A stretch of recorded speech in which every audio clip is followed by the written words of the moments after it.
sy nivolatsiny sy afakanopotoporo de Andriamanitra sy niarena inurehetra samimba miaino inurerekony ny tany tontolo na olo na tsotra na olo na mbolo na manakarena na ny malahelo anatasono ambarako anao iteny miloatra viaminy fo enonya iteny lazako azy anao fanino iritsoky izany aminao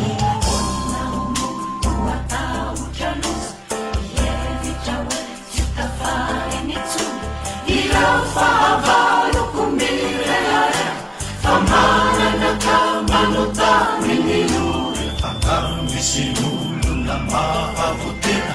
aoe afamano atamby amitombo satria lafoloatra tokony avotraina tsy vomidymola naovina avelomany atrany ka hoe tsy afaty azy mandrakizay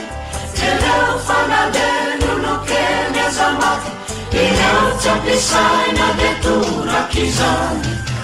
misy reny nakaiza avokoa tsy maintsy navela nolovany hafa naniry izy ony namandrak'izay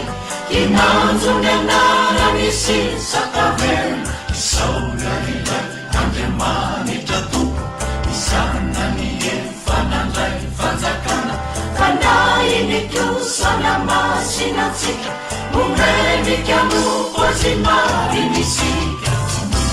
sy afaka nopotopolo e Andriamanitra sy mivolatsiny sy afaka nopotopolo e Andriamanitra sy miarena sy afaka nopotopolo Andriamanitra sy mivolatsiny sy afaka nopotopolo e Andriamanitra sy miarena